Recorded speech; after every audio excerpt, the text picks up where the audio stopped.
Hey everyone, good afternoon. Again, this is our second edition of the weekly Friday legislative update during the legislative session.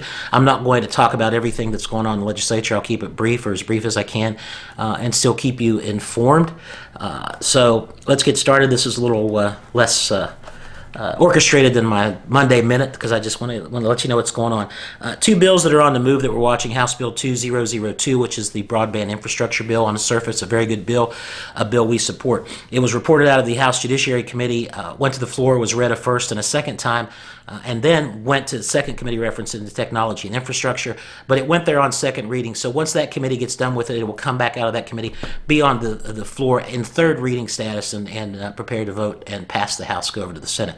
Second bill I talked to you a little bit about last week, House Bill 2007, which is the licensure bill. And again, the premise of this bill is something that we wholeheartedly agree with, but the wording and the way some things are, we're not comfortable with, and so overall right now we do not support the bill. The premise is basically if someone is a we'll just use our profession, a real estate licensee in another state, they move to West Virginia and want to live here and work here. It's a bill that tries to create a mechanism that allows them to continue to make a living without starting from zero if they've already been a real estate practitioner for 2 years. On the surface, that's a great idea. We certainly don't want to discourage people from moving here because they would have to start from zero no matter what that profession is. But the issues and concerns are to make sure that what the bill doesn't do is give out-of-state folks an unfair advantage over the in-state licensees and the folks that are already here. Some of the bad parts of the bill are it says things like they intend to be a resident of the state of West Virginia. Well, I could intend to run 10 miles when I go home tonight, but guess what? It ain't going to happen. That's the same way with this language. Just because I intend to be a resident doesn't mean I'm going to be. So we want to see some language in there that is a proof of residency. I'm already living here. I already have an address. I've changed my driver's license, whatever that might be.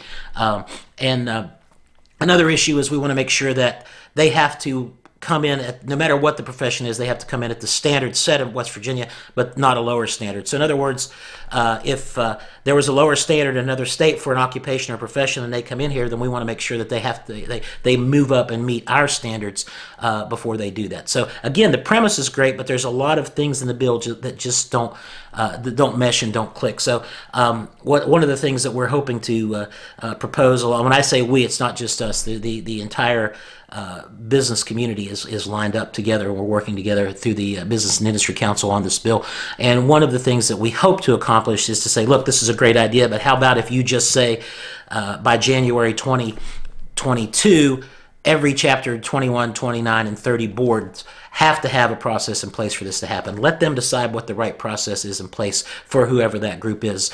For example, for real estate, it may be that we want you to pass the law portion of the exam. Architects and engineers may have something very different. Physicians, something very different. And some of these folks already have mechanisms in place, and so those mechanisms should stand. But overall, it's a great premise, and it's a bill that we certainly support in premise, but there's just some language that's got to be cleaned up before we can give it our 100% support. That bill did pass the House yesterday, I believe, and it will be moving over to the Senate. It'll first go to the Government Org Committee, and we hear it's going to have a double reference to Judiciary after Government Org. So that gives us a lot of opportunity to clean that bill up and make it a good bill for the people of West Virginia. So those are the two big bills we're watching right now that are of great concern to us. There's a few other bills that we're worried about. A lot of them are occupational licensing bills, and a lot of those bills are making it easier for people to come here without it making it easier for us to go there. And obviously, we never support any sort of reciprocity that isn't equally favorable to both states. And so that's what a lot of these bills are doing. We're very concerned about.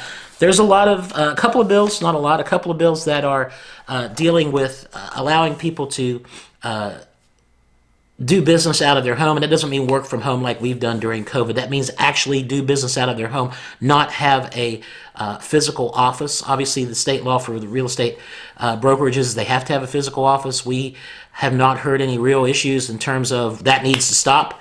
And so we're going to support the Real Estate Commission on this, where they do need an office, they do need a sign. We want to make sure that we don't do anything to hurt property values, and this is sort of a roundabout way to worry about or concerned about this bill. But if all of a sudden we start seeing legislation passed that allows people to work out of their home, and that means work out of your home just like you would your brokerage. You have foot traffic there. You see clients there. It increases foot traffic. If you live in a development, if you live in an area where it's not zoned to do that and you're doing it anyway because of a new piece of legislation, then you know as well as I do that can hinder and damage property values. If somebody wants to start a salsa business in their basement, and the salsa aroma keeps coming out of their house and deliveries go in and out, obviously those things impact property values, which is something we certainly can't support.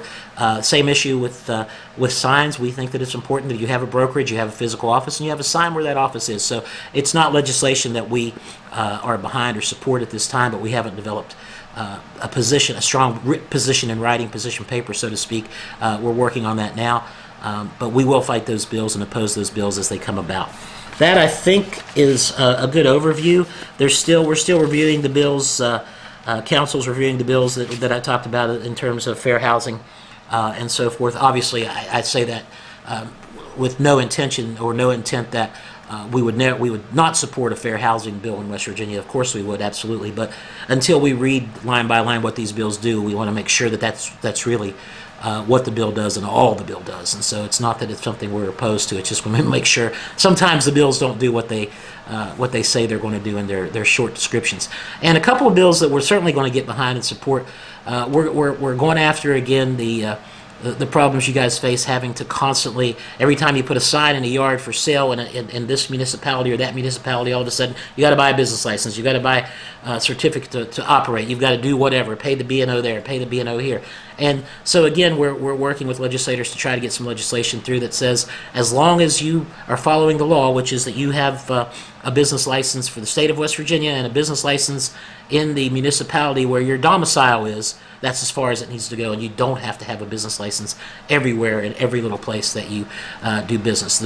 We're at a disadvantage in this instance because you put a sign in the yard so they know you're there, and so that's why real estate professionals are hit and picked on more often than others. Another bill that doesn't apply to us right now, but we're going to look and see if we can amend it, is a bill reviewing the policies of the Department of Highways on signs and advertising fees and advertising licenses. I know up in the Morgantown area we've had some folks that have had some problems with those issues when they're putting for sale signs or directional signs places other than the property. So we're going to look and see if that bill is applicable to what we'd like to fix and see if we can't fix that bill as well and sort of protect you guys with your directional signs and so forth. So that's it for this week. If you have any questions, don't hesitate to ask. I'm going to try to get our tracking sheet, although obviously it changes every day as more bills are introduced and as bills move. But I want to try to get our tracking sheet up on the website and maybe on our Facebook page so people can follow along and see the numbers that I've given you. Obviously, you can go to the legislative website and look those bills up, get copies of the bill, read them, and so forth. With that, I hope everybody has a good weekend. Try to stay safe and out of the snow, and it sounds like it's going to start warming up on Sunday. So with that, I will see you on Monday at the Monday Minute. Thanks for listening.